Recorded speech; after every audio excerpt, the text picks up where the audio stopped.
ጎንደር ተመልሰን መተናል። እንደምትመለከቱት ሁሉም ነገር ለውጥ ላይ ነው። እኛም የመጣነው ካለን ብናካፍል ባለፈው ጊዜ ያሳየናችሁ በጎ አድራጎት ድርጅት ነው። እዛም በጣም ብዙ የሚካሄዱ ለውጦች አሉ። እንግዲህ ከተማዋ ለውጥ ላይ ነች፣ የበጎ አድራጎት ድርጅቱም ለውጥ ላይ ነው። አብራችሁን በመቆየት እንድትከታተሉ እንጋብዛችኋለን። መልካም ጊዜ።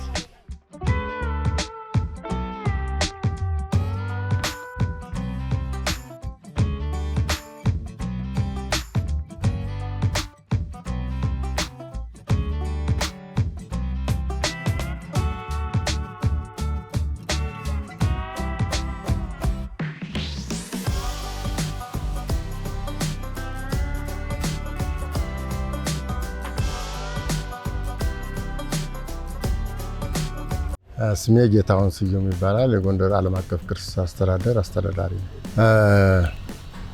እኛ ወደኛው ስራ ልምጣ። ሁሉም የጋራ ስራ ቢሆንም አጠቃላይ የራሳቸው አመራር ስላላቸው ከተቋሙ ጋር ሳለን በናካፍል ያለውን አጠቃላይ ዓላማም ይዘትም እያደረገ ያለውን ደግሞ ዝርዝር ተግባራት ከምቆራርጠውና ከምሸራርፈው ከተቋም አመራሮች ጋር ቢሆን የተሻለ ነው። ምንም ይሁን ምንም ግን ከትልቋ ጎንደር ውስጥ ሳለን ብናካፍልም ሆነ ቤተ መንግስቱ ያለው በጎንደር ውስጥ ስለሆነ በጎንደር ውስጥ ላይ ሆነን ምን ስራ እየተሰራ ነው ያለ የሚለውን ነገር በተወሰነ ደረጃ አስተያየት መስጠት እፈልጋለሁ። እንደሚታወቀው ጎንደር ከተማ በዓለም አቀፍ ቅርሶች ከተመዘገቡ ቅርሶች በርካታዎቹን በጉያዋ የያዘች ከተማ ነች። ጎንደር በዩኔስኮ የተመዘገቡ ይሄ ቅርስ አለ ይባል እንጂ በቁጥር ደረጃ ይሄ ያለንበት ግቢ ወደ 72000 ካሬ ሜትር ነው። በዚህ ውስጥ ያለው ግቢ እንደ አንድ ነው የሚያዘው። ስለዚህ 9 በተመሳሳይ መልክ አለው ማለት ነው። ስለዚህ ከ9 ውስጥ በአንዱ ውስጥ ነው ያለነው ማለት ነውና ይሄ ግቢ በአፄ ፋሲል ቤተ መንግስት በአፄ ፋሲል ዘመን አፄ ፋሲል ሲመሰርቱ ግቢውን ብቻ ሳይሆን ከተማይቱን መዲናዬ ብለው የቆረቆሩባት በወቅቱ የኢትዮጵያ ዋና ከተማ የነበረችበት ከ200 ዓመት በላይ እሳቸው መስርተው ተከታዮቻቸው እየተከተሉ ያቆዩባት ከተማ ነው። በዚህ 200 እና ከ200 ዓመት በላይ ዘመን የቆየች ከተማ በርካታ የኪነ ህንፃ፣ የእደ ጥበብ፣ የኪነ ጥበብ የበርካታ ዕውቀት ማህደርና ማዕከል ነች። ስለዚህ ይሄ ግቢ በዚህ መልክ ብትቆይም ብትኖርም በበርካታ ሰው ሰራሽና ተፈጥሯዊ ችግር ምክንያት ግቢው ያሉት የኪነ ህንፃ ጥበብ ከጥቅም ውጭ ሆነው የነበረበት ወቅት ነው። ዩኔስኮ በዓለም ቅርስነት ሲመዘግብ ከዚህ ውስጥ ያለው ዕውቀት ከዚህ ውስጥ ያለው የሰው ልጅ ዕውቀትና ክህሎት ለሌላው ዓለም ይሆናል ነው። ስለዚህ ከኢትዮጵያ አልፎ ከአፍሪካ አልፎ የዓለም ቅርስነት ነው፣ የዓለም ንብረት ነው ሲባል ከዚህ ላይ ያለው ዕውቀት ለሌላው ዓለም ይካፈላል። ለአሁንነታችን ለቀጣይም ትውልድ ትምህርት ይሆናል በሚል ነው የዓለም አቀፍ ቅርሶች የሚመዘገቡበት ሆነ። ስለዚህ በግቢ ውስጥ አንደኛ ሰፊ ግቢ ነው። በርካታ ነገስታት አልፈዋል። ብዙ ነገስታት ቢያልፉ የተወሰኑ ነገስታት ደግሞ የራሳቸውን ቤተ መንግስት እየሰሩ ያለፉበት ግቢ ነው። ይሄ አሰራር ዩኒክ ነው። በኢትዮጵያ ውስጥ በአፍሪካ ውስጥ ዩኒክ ነው። በዓለምም በተወሰነ ደረጃ የለም ብለን እንዳንናገር ሙሉ ዓለምን አልዞርንም እንጂ ነገስታት ተተኪዎች ነገስታት በአባቶቻቸው ቤተ መንግስት ነው እንትኑ። ይሄን ለንደን ላይ፣ ፓሪስ ላይ፣ በተለያዩ ላይ ማየት ይቻላል። እዚህ ላይ ያለው ግን የአንዱ ንጉስ ከአባቱ ቤተ መንግስት እንዳለ ሆኖ የራሱን ቤተ መንግስት ሰርቶ በማሳለፉ ምክንያት በጣም ለየት ያደርገዋል። አንዱ ይሄ ነው። ሁለተኛው አንድ ግቢ ነው። በአንድ ግቢ ውስጥ ነው ሁሉም የነገስታት ቤተ መንግስታት ያሉትና በእነዚህ ሁለት ምክንያቶች ይሄ ግቢ በተለየ መልኩ ከተለያዩ ቤተ መንግስታት ለየት አድርገዋል። ኢቭን የፋሲለደስ ካስትል ነው የሚባለው። ፓላስ ካስትል በአማርኛችን ሁሉም ቤተ መንግስት ግን የተለየ ነው። ካስትል ስንል ሙሉ በሙሉ ኮምፕሌክስ ውስጥ ብዙ ኮምፕሌክስ ያለበት የውሃ ሪዘርቨር ያለበት የባትልመንት ጦርነት ቢካሄድ መከላከያ ያለበት ብዙ ነገሮችን ስለሚያካት ነው የአፄ ፋሲል ካስትል እየተባለ የሚጠራና ስለዚህ ፓላስም ካስትልም ያለበት ግቢ ነው ማለት። ይሄ በመሆኑ ለበርካታ ዓመታት እንግዲህ ወደ 400 ዓመት እየተጠጋ ነው ያለ ነው። ወይም ጥገና ያልነበረበት አለበዚያ ደግሞ መለስተኛ ጥገና የተካሄደበት የነበረበት ነው። ይሄን ሰብሮ የመጣ እድል ነው የዚህ ዘመን እድል። ስለዚህ በዚህ ወቅት ያለው ትውልድ በዚህ እድሳት ደስተኛ ነው መሆን ያለበት ከመፍረሱ ሙሉ በሙሉ ከመታጣቱ በፊት የተገኘ እድል በመሆኑ እና ከቅርስ ጥገና ታሪክ አንፃር ኦልሞስት 2 ወይም 3 ነጠብጣቦችን ማገናኘት ይቻላል። የመጀመሪያው በፋሽስት ወረራ ወቅት የነበረ የጥገና አይነት ነው። ያኔ ቤተመንግስቱን ማዘዣ ጣቢያ አድርገውት ስለነበር፣ ቤተመንግስቱን ኦፊስ አድርገውት ስለነበር ለነሱ በሚመች መልኩ ከአውተንቲሲቲና ኢንቴግሬሽን የሚባሉ ተርሞች አሉ በዩኔስኮ በማይመሳሰል ማቴሪያል በባዕድ በሆኑ ማቴሪያል ነባር አባቶቻችን ባልሰሩባቸው ጉዳዮች ላይ በኮንክሪትና በብረት የተሰሩባቸው የጥገና ስራ ነው። ኦፍ ኮርስ ያን የጥገና ስራ ምንም መጥፎ የጥገና ታሪክ ቢሆንም እንዲቆይ አድርጎታል። ሰብአዊነት ያው ግዴታ ነው ማለት እያንዳንዱ ሰው ከሚረካባቸው ትላልቅ ዘርፎች አንዱ በግልም ሆነ በድርጅት የምታደርጋቸው ነገሮች ነውና ሳለን ባልናካፍል የድጋፍና የሚያሰባስባቸው አካላት ወገኖቻችን ተቋሙ እጅግ በጣም ከምንጠብቀው በላይ እየሰራ ያለ በዚህም የከተማ አስተዳደሩ ሆነ እንደ ተቋምም እንደ ግልም የምናደርጋቸው ነገሮች አሉ። ይሄ ተብሎ ዝርዝር ስለማያስፈልግ በአጠቃላይ ግን ህዝቡ መጀመሪያ የሚረካው በሰብአዊነት ድጋፍ በትልቅ ከምትሰጠው ትንሽ ለተጎዳው ነገር ትንሽ ብትሰጠው ብዙ ትንሽ ለተጎዱ ወገኖች ለአንድ አካል ከምትሰጠው ትልቅ ነገር ለብዙ ወገን የምትሰጣቸው ትናንሽ ነገሮች በርካታ ዋጋ አላቸውና የእያንዳንዳችን ጠብታ ለተቋሙ ትልቅ ዋጋ ስላለው በግልም እንደ ተቋምም እንደ ከተማም እየተደረጉ ያሉት ነገሮችን በአውቃቸዋለሁ።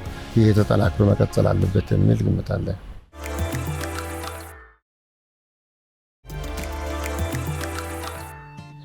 ስሜ መሳፍንት አለማየሁ ይባላል። የካለን ብናካፍል የህፃናት የአእምሮና የአእምሮ ህሙማን ማርጃ ማዕከል ቮለንተር ነኝ። በበጎ ፈቃደኛ ያው ከተመሰረተ ጀምሮ ማለት ይቻላል ተመስርቶ ውስን ወራቶች በኋላ ጀምሮ እስካሁን አለው። ከ2010 ጀምሮ እስካሁን አለው ያገለገልኩኝ። አንዳንዴ በጎ ፈቃድ ለራስ ነው ከራስ ነው የምታገኘው እና ምንድነው ሰውን መርዳት አንዳንዴ ያስደስታል። ህሊናሽ ምትረካለች በሰማይም በምድር የምታገኘው ደስታ ነውና ሁላችንም ሰውን ብናግዝ ብንረዳ ብንተባበር ጥሩ ነገር ነው። ያው ጥቅሙ ምንድነው? አንዳንዴ እኔ መቻል እየቻል እኛ ጋር ምንድነው የሚለው ካለው ላይ አካፍሎ የጎደለበት የለም። እኛ ያለን ነገር ላይ ትንሽ ሼር ብናደርግ እኛ ጋር ማንፈልገው ነገር ሊሆን ይችላል። ለምሳሌ ልብስ ሊኖረኝ ይችላል። ልብሴን ሼር ባረገው ቤት ጋር ልጥለው ይችላል። ያንን ነገር ግን እኔ በቃኝ ያልኩትን ለሌላ ሰው አስፈላጊ ነው። አንድ ያን ነው። ሁለተኛ ደግሞ ጉልበት፣ ጊዜ፣ ታይም ሊሆን ይችላል። ሁሌ ብር መስጠት ብቻ አይደለም። መርዳት ሲባል አንዳንዴ ብዙዎቻችን ከጭንቅላታችን ብር ሰጥቶ ዞር ማለት አይደለም። ግን ምንድነው አንደኛ ሰዓትን መስጠት ካለችን ሰዓት ላይ ትንሽ ሰዓት ሰጠን አባቶቻችን፣ እናቶችን፣ አረጋን፣ ህፃናቶችን ማገዝ ያነ ትልቅ ነገር ነው። አንድ ሁለተኛ ደግሞ ሰውን ማስተባበር። አሁን እኛ ጋር በጣም ብዙ ወጣቶች አሉ። በጣም ብዙ ማዕከሉ ላይ በጣም ብዙ መታገዝ የሚገባቸዋል። እንደው ማዕከሉ እንኳን መጥተው ሲያዩት እኛ እዚህ ብቻ ሳይሆን ባለንበት አካባቢ ያለው ማዕከል ሲያዩት ቢሞክሩት እዛ በኋላ ደስታውን እያዩት ይቀጥላሉ። ያ ነው ትልቅ የህሊና እርካታ ነው የሚሰጠው። ምንድነው ማለት በዚህ በፊት ማዕከላችን ጠባብ ነበረች። ቁጥር 1 ማዕከላችን ጠባብ ነበር። አሁን ደግሞ ቁጥር 2 ላይ በጣም ሰፊ ሄክታር ላይ እየገነባን እንገኛለንና ሙያ ያላችሁ የብረታ ብረት ሙያ፣ ዶሮ ማርባት፣ ከብት እርባታ እንዲህ አይነትና የተለያዩ ሙያ ያላችሁ እንዲሁም ደግሞ አሁን ስፖርትም አሁን እዚህ አካል ጉዳተኛ አሉ። አሁን በሕክምና የሚታዘዝላቸው ጂም ላይ ስፖርት እንዲሰሩ እንደዚህ አይነት ሙያ ያላችሁ ሁላችሁም መጣችሁ ማዕከሉን ብታዩ። ማዕከሉ በጣም ሰፊ ነው። ለተለያየ ፕሮግራሞች ማዘጋጃ ይሆናል፣ መዝናኛ ይሆናል። የተለያየ ቦታ ቢያንስ የምታሳልፉትን እኛ ጋር ማዕከሉ ላይ መጣችሁ ታሳልፉ። አንደኛ ማዕከሉንም ትረዳላችሁ፣ ሁለተኛ ራሳችሁን ትደሰታላችሁ። እዛ ውጭ ደግሞ በጣም ብዙ አሁን ለምሳሌ መማር የሚፈልጉ አሉ። የተለያየ ሙያ የጣውላ ሙያ አለ፣ ብረታ ብረት ሙያ አለ። እነሱንም ሙያ ያላችሁ ሰዎች መጣችሁ ብታግዙ ብትረዱ በጣም ደስ ይላል። ማዕከሉ ገና እየተገነባ እየጀመርነው ነው እንጂ ገና አልጨረስ ነው። ስለዚህ የትምህርት ቤቶች፣ ድርጅቶች፣ ሆስፒታሎች እንደዚህ ትልቅ ተቋማት ያላችሁ እስኪኑና ማዕከሉን እዩ። ማዕከላችን መጣችሁ ስትጎበኙ ደግሞ ትልቅ እርካታ ታገኛለህ። በዚህ አጋጣሚ ደግሞ ይህን ፕሮግራም እየተከታተላችሁ ያላችሁ ደግሞ 81 83 ላይ ኦኬ ብላችሁ ማዕከሉን መርዳት ትችላላችሁና በዚህ አጋጣሚ ይቺ ነገር ሁላችንም በስልካችን እንኳን ማዕከሉ እንኳን ቀርብ ባንሆን በያለንበት ሀገር ሆነን 81 83 ላይ ማዕከሉን ኦኬ በማለት ማዕከሉን መርዳት እንችላለንና ሁላችሁም ነው አብረን በጋራ እንርዳ። ስሜ አስናቀ ድረስ ይባላለሁ። በሶሻል ሚዲያ ስሜ አስኔ ጎትንገስ ይባላለሁ። ለካለን ብናካፍል ሶሻል ሚዲያ ላይ በመንቀሳቀስ የተለያዩ ድጋፎች እናደርጋለን ለቤተሰቦቻችን። እኔና ጓደኞቼ መሰል ጓደኞቼ ቲክቶከሮች፣ ፌስቡከሮች፣ ዩቲዩበሮች ጎንደር ከተማ የምንተዋወቅ ሰዎች በአንድ አጋጣሚ በመሰባሰብ ወደዚህ ማዕከል በመሄድ ማዕከሉን ከጎበኘን በኋላ ማዕከሉ የሚያስፈልገው የዕለት ፍጆታዎችንና እንዲሁም ዘላቂ የሆኑ መፍትሄዎችን ምን ማድረግ አለብን የሚሉትን ነገሮችን ተነጋገርና አልጋ በዘላቂነት አልጋ ያስፈልጋቸው ነበረ። አልጋ ማሰባሰብ ጀመርን። ላይቭ ላይ በእኔ ቤት ነው የጀመርነው። እቅዳችን የነበር 500 አልጋ ማሰባሰብ ነው። 500 አልጋ ለማሰባሰብ ጀመርን። ግን 300 አካባቢ አልጋዎች እንደሰበሰብን ትንሽ አልተሳካልንም። ከዛ በላይ መሄድ አልቻልንም። ሆኖም ግን ማዕከሉ ላይ እስከዛሬም አለን። ማዕከሉን እየደገፍን አለን። በአዲሱ ማስፋፊያውም ላይ ትልልቅ ፕሮጀክቶች አሉ። እነዛንም ለማገዝ ከማዕከሉ ጋር አብረን እንሰራለን። ያው ለወጣቱ ማለት የምፈልገው ምንድነው ሶሻል ሚዲያ ላይ ሁሉም መልካም ነገር ቢያደርግ፣ በእርግጥ ሶሻል ሚዲያ ላይ ገኖ የሚታዩ መጥፎ ነገሮች ናቸው። ግን እኛ ወጣቶች በዚህ ነገር እንትን ሳንል መልካም ነገር በመስራት ማህበረሰቦቻችን፣ ህዝቦቻችን መደገፍ እንችላለን ብዬ አስባለሁኝና ማዕከሉንም ለመደገፍ ደግሞ የግድ ሰው ባለው ዕውቀት ባለው ነገር መደገፍ ይችላል። በሐሳብ በገንዘብ እንዲሁም ፍቅር በመስጠት ብቻ ሄዶ በመንከባከብ ሊሆን ይችላል ማዕከሉን መደገፍ ይቻላል። ይህንም በማድረግ ደግሞ በምድር በሰማይም ያለውን ነገር ማግኘት ይቻላል ያስባል።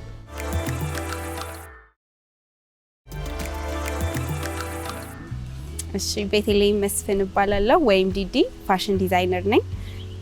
የፋሽን ስኩልም አለኝ ያስተምራለሁ። ካለን ብናካፍል ጋር አዲስ የተሰጣቸው ቦታ አለ። ለዛም ይሁን ከነበረው በጣም ብዙ ሰው መቀበል እንዲችሉ የሚያደርግ ቦታ ስለተሰጣቸው አልጋና ለአልጋው የሚያስፈልጉ ሙሉ ፓኬጆች ፍራሽ፣ ትራስ እና አንሶላ ሙሉን እሱን የማሰባሰብ ስራ እንደ ቲክቶከር ተሰብስበን ጀምረን ነበረ። በቲክቶክ በላይቭ በምናውቃቸው ሰዎች መሰብሰብና እርዳታ ስናደርግ ነበረ በምንችለው ነገር። ያው ደስታው መጀመሪያ ለራስ ነው። ሁላችንም በራሳችን ነገር ቢዚ ነን። ልክ እንደ ካለን ብናካፍል በደንብ ኦርጋናይዝድ ሆነው የአቅመ ደካሞችንም አረጋውያኖችንና በተለያየ መንገድ ራሳቸውን ማገዝ ለማይችሉ ሰዎች ኦርጋናይዝድ ነው የሚረዳ ድርጅት ስላለ ትንሽ ኮንትሪቢዩት ማድረግ ካለን ጊዜ ገንዘብ ስሙም ካለን ብናካፍል ስለሆነ ካለን ጊዜ ፍቅር፣ ገንዘብ በምንችለው መንገድ ብንረዳ ነገ እኛም የምንሆነውን ስለማናቅ ድርጅቱን መደገፍ ያው ለራስ ነው ጥቅሙ ብዬ ነው የማስበው።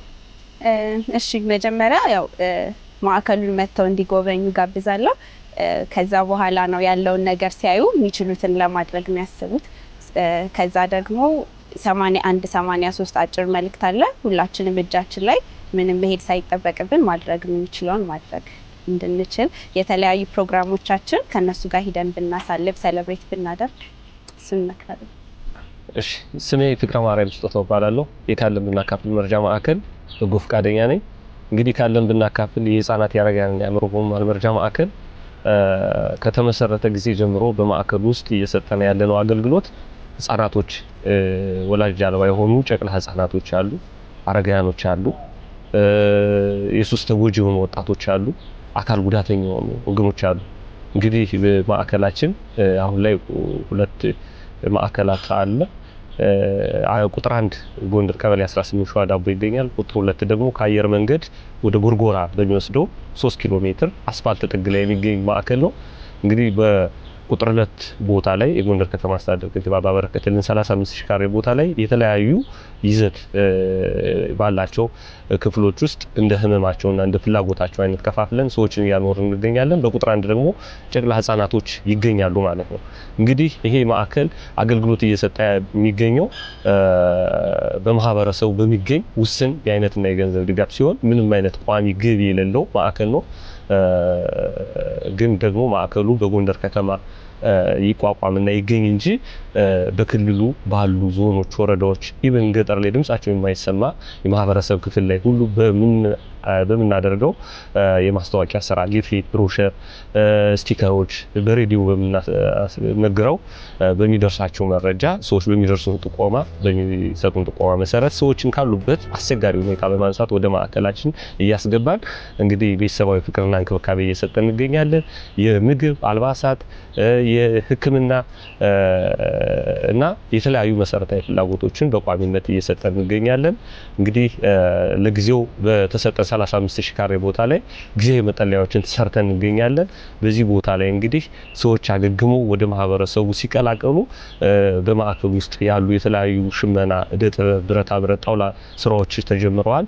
እነዚህ ሰዎች ልክ ከህመማቸው ሲያገግሙ እነዚህን የሙያ ስልጠናዎችን ከኮሌጆች፣ ከግብርና ተቋማቶች፣ ከዩኒቨርሲቲዎች ጋር ሙያዊ ትስስር በማድረግ ስልጠናዎችን እየሰጠን ወደ ጤነኝነት እንትን ሲመለሱ እነዚህን ሰዎች ወደ ማህበረሰቡ እየቀላቀልን እንገኛለንና እንግዲህ እያንዳንዱ የማህበረሰብ ክፍል ይሄን መረጃ ይሄን መልእክት የምትከታተሉ በአላችሁ ዕውቀት፣ ጊዜ፣ ጉልበት ከማዕከላችን ጋር ተሳስራችሁ እንግዲህ የምግብ ግብአትን ያስፈልገናል። አሁን ላይ በማዕከላችን ውስጥ ካሉ የሰው ቁጥር አኳያ እየመጣችሁ ማዕከላችን እንድትጎበኙና በያላችሁበት ኢትዮ ቴሌኮም ባዘጋጀልን አጭር ኤስኤምኤስ ቁጥር 8183 ኦኬ በማለት ማዕከላችንን መደገፍ ይችላሉ።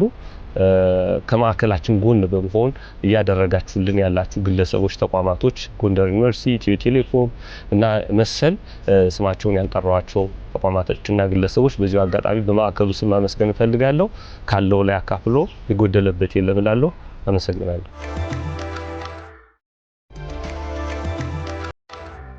ወርቅአለም ዳኛቸው እባላለሁ። የኢትዮ ቴሌኮም የሰሜን ምዕራብ ሪጅን ኦፕሬሽን ዳይሬክተር እባላለሁ። ጎንደር ማለት ነው ሰሜን ምዕራብ ሪጅን በተወሰነ ደረጃ ከባህር ዳር ጋር ሰሜን ምዕራብ ሪጅን ነው የሚባለው። ጎጃም አካባቢ ያለው ጎንደር ሰሜን ምዕራብ ሪጅን ከዛ በተወሰነ ደረጃ ለመለየት ነው። እዛ ኦፕሬሽን ዳይሬክተር ነኝ። እንግዲህ እንደ ካምፓኒ እንደምታውቁት ሪሰንትሊ በአዲሱ ዓመት አዲስ ስትራቴጂ አውጥተን ሀገር አቀፍ የወጣውን የዲጂታል ቴክኖሎጂ ከማሳደግ አንጻር አዲስ አድማስ የሚል ስትራቴጂ ቀርጸን ስራ እየሰራን ያለ ነው። ኢትዮ ቴሌኮም እንግዲህ ከኢትዮጵያን ባለፈ አፍሪካን ወደ ተሻለ ደረጃ ለማድረስ ከፍተኛ ስራ እየሰራ የተንቀሳቀስን ያለ ነው። የሚፈልገውም ዲማንድ እያደረገ ያለው ከረንትሊ ዲማንድ እያደረገ ያለው ነገር በሀገር አቀፍ ደረጃ ዲጂታላይዜሽኑ በጣም ማንዳቶሪ ይሆናል እንደምታውቁት። እሱን ለመደገፍ ደግሞ ኢትዮ ቴሌኮም በመሪነት ሚና መቀጠል መቻል አለበት። እሱንም ለማስቀጠል ደግሞ በደንብ ተጠናክሮ መቀጠል እንዳለበት ይታወቃል። ሶስቱን ዓመት ስትራቴጂ ጨርሶ በአዲስ ስትራቴጂ አዲስ አድማስ በሚል መተናለኝ እንግዲህ ተጠናክረን ደግሞ ዲጂታላይዜሽኑን እያቀጣጠልን በሀገር አቀፍ ደረጃ የተሻለ ደረጃ ላይ ለመድረስ ከፍተኛ ስራ እየተሰራ ነው። እንደ ሪጅንም ብዙ ማስፋፊያዎች ላይ እንጌጅ እያደረግን ያለንበት ሁኔታ ነው ያለ። እንግዲህ ከዚህ ባለፈ እንደምታውቁት ትልልቅ ኩባንያዎች ማህበራዊ በጎ አድራጎት ስራዎችም ላይ ሶሻል ሪስፖንሲቢሊቲ በሚል ከፍተኛ የሆነ በጀት ምጣኔ ሀብት በጀት እያስቀመጡ ድጋፍ የሚያደርጉበት አሰራር አለ። እንግዲህ በአጠቃላይ በኢትዮ ቴሌኮም ወደ 23 አካባቢ ሪጅን አለ። ከዛ ውስጥ እንግዲህ አንዱ ኢትዮ ቴሌኮም ነው።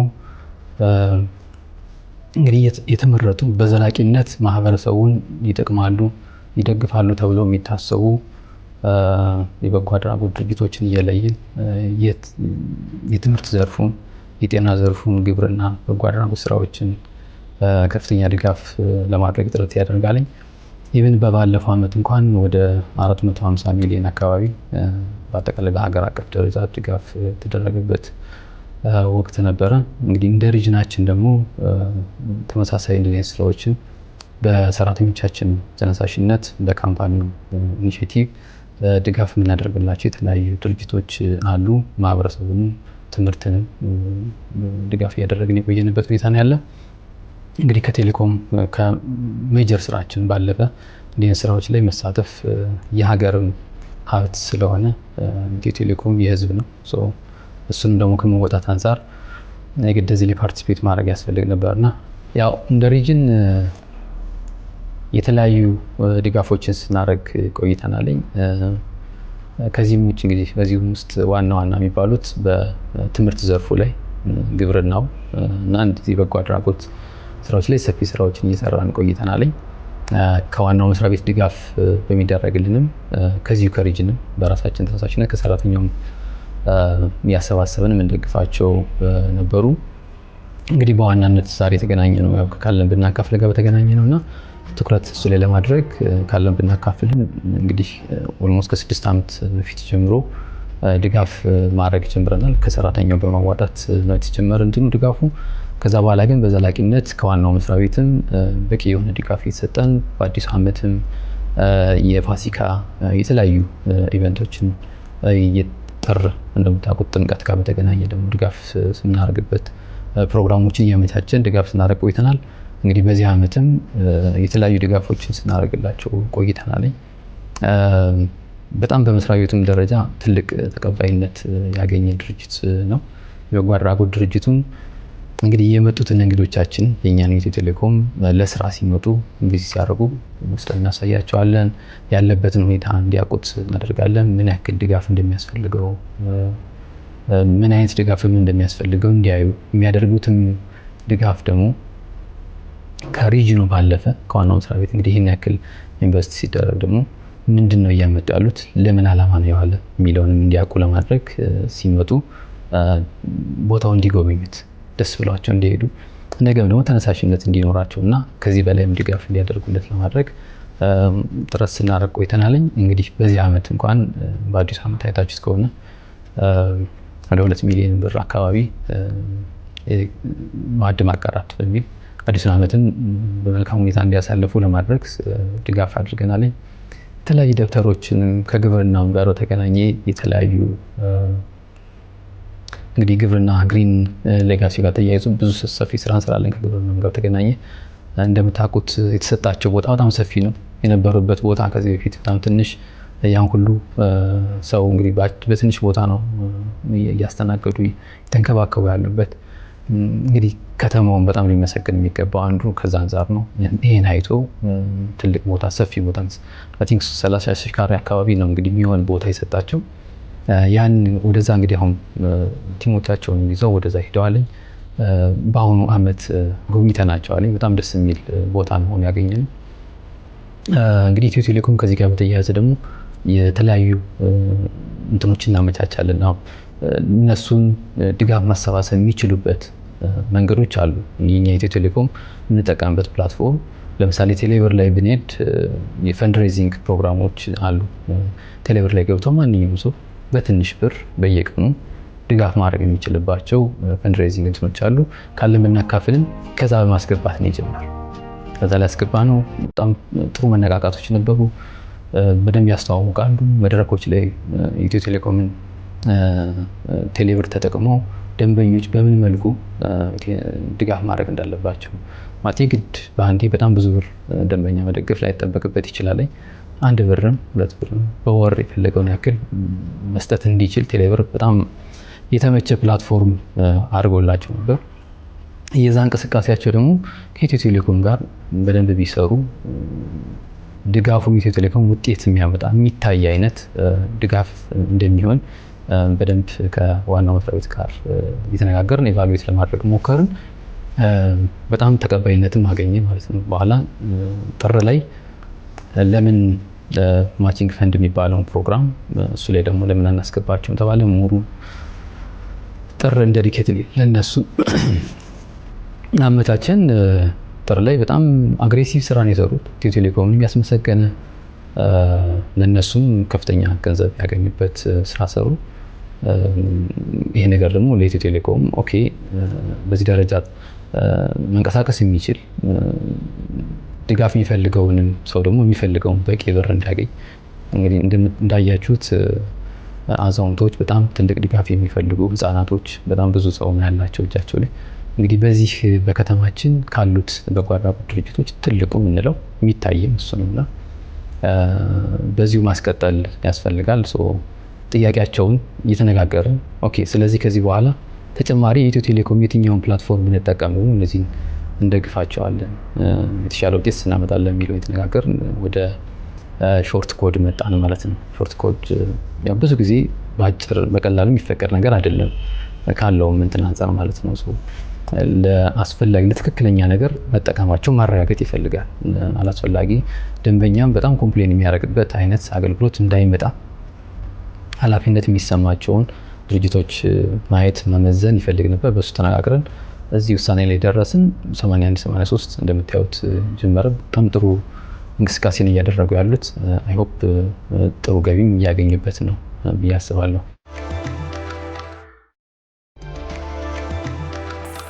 እንግዲህ በዛሬው ፕሮግራማችን ካለን ብናካፍል ሄደን ጎንደር ከተማ ላይ የተደረጉትን የተለያዩ እንቅስቃሴዎች ተመልክተናል። በተለይ ደግሞ ደረስጌ የተባለው ቦታ የተሰጣቸው ቦታ ላይ ያደረጉትን ከፍተኛ እንቅስቃሴ ተመልክተናል። እንግዲህ እናንተም ይሄን ተመልክታችሁ የበኩላችሁን አስተዋጽኦ እንድታደርጉ በዚህ አጋጣሚ መጋበዝ እንፈልጋለን። ሳምንት በሌላ ፕሮግራም እንገናኛለን። መልካም ጊዜ